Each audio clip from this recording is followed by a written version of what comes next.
Car வெடிப்பு சம்பவம் குறித்து பேசிக் கொண்டிருக்கிறோம். இந்த நிலையில இந்த சம்பவம் எப்படி நடந்தது, இந்த கார் வெடிப்பில் என்ன நடந்தது என்பது தொடர்பாக வரைகலை மூலம் விளக்குகிறார் நமது செய்தியாளர் பாலவெற்றிவேல். பார்க்கலாம்.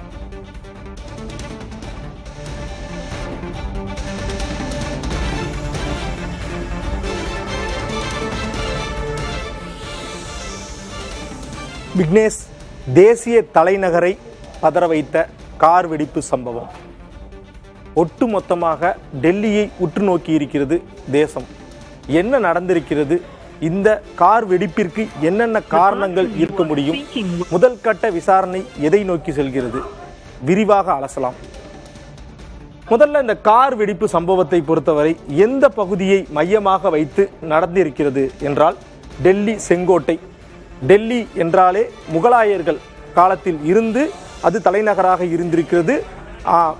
வரலாற்றிற்கு முன்பு இந்திர பிரதேசம் என்று சொல்லக்கூடிய பகுதியாகவும் இருந்திருக்கிறது.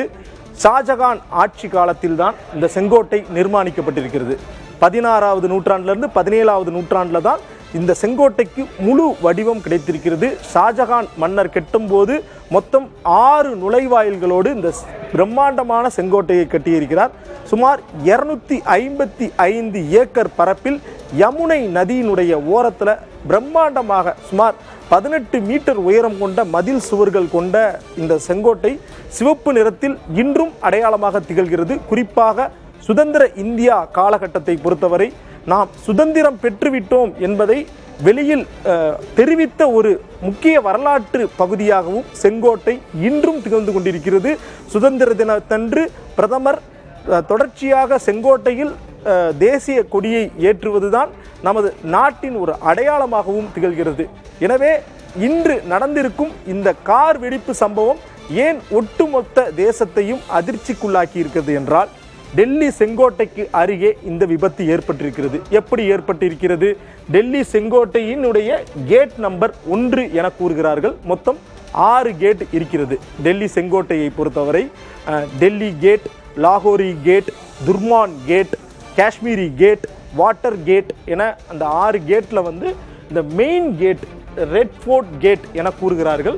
இந்த ரெட் ஃபோர்ட் கேட்டில் நுழைவாயில் பகுதியிலிருந்து செல்லக்கூடிய இந்த சாலை நேதாஜி சுபாஷ் சந்திர போஸ் மார்க் என கூறப்படுகிறது. இந்த சாலையை பொறுத்தவரை இங்கு இருக்கக்கூடிய இந்த மெட்ரோ ஸ்டேஷன், அந்த மெட்ரோ ஸ்டேஷனுக்கு அருகில் தான் இந்த விபத்து ஏற்பட்டிருக்கிறது. குண்டாய் i20 கார் இந்த பகுதியில் சென்றிருக்கிறது என்பதை மத்திய உள்துறை அமைச்சர் அமித்ஷா அவர்களே உறுதிப்படுத்தியிருக்கிறார்.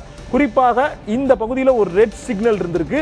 கார் மித வேகத்தில் சென்று கொண்டிருக்கும் போது மெட்ரோ ரயில் நிலையத்திற்கு அருகே கார் வெடிப்பு ஏற்பட்டிருக்கிறது.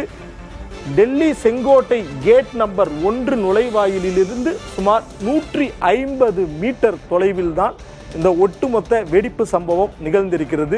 இந்த வெடிப்பிற்கு பிறகு என்ன நடந்தது என்றால், காருக்கு முன்னாடி ஒரு 10 மீட்டர் 2 கார் முழுவதுமாக எரிந்திருக்கிறது. பின்னாடி ஒரு 2 கார், மொத்தமாக ஒரு 4 முதல் 5 கார் மொத்தமாக எரிந்திருக்கிறது.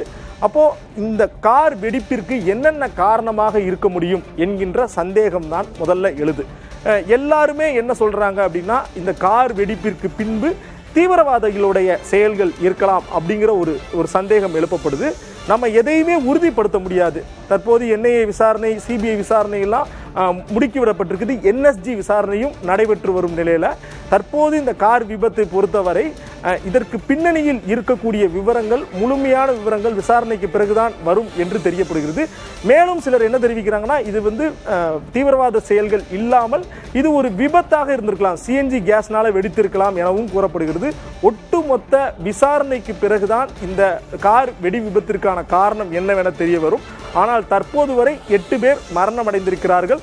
தலைநகரினுடைய இதய பகுதியில் இந்த வெடி விபத்து ஏற்பட்டிருப்பதன் காரணமாக நாடு முழுவதுமே மிகப்பெரிய ஒரு பாதுகாப்பு பலப்படுத்தப்பட்டிருக்கிறது. நிச்சயமா பாலவெற்றிவேல், இந்த டெல்லி சம்பவம் என்பது நாடு முழுக்க ஒரு பெரும் அதிர்வலைகளை ஏற்படுத்தி இருக்கிறது. இந்த நிலையில விசாரணை தீவிரப்படுத்தப்பட்டிருக்கிறது. இது விபத்தா அல்லது சதியா என்ற கோணத்தில் விசாரணை நடந்து வருகிறது. சம்பவ இடத்திற்கு உள்துறை அமைச்சர் விரைந்து ஆய்வு நடத்தியிருக்கிறார். மேலும் டெல்லி முழுக்க உஷார் நிலையில் இருக்கிறது என்ற தகவல்கள் வந்து கொண்டிருக்கின்றன. தற்போது இந்த விபத்து எப்படி நடந்தது என்பது குறித்தான உங்களது முழு விவரங்களுக்கு நன்றி.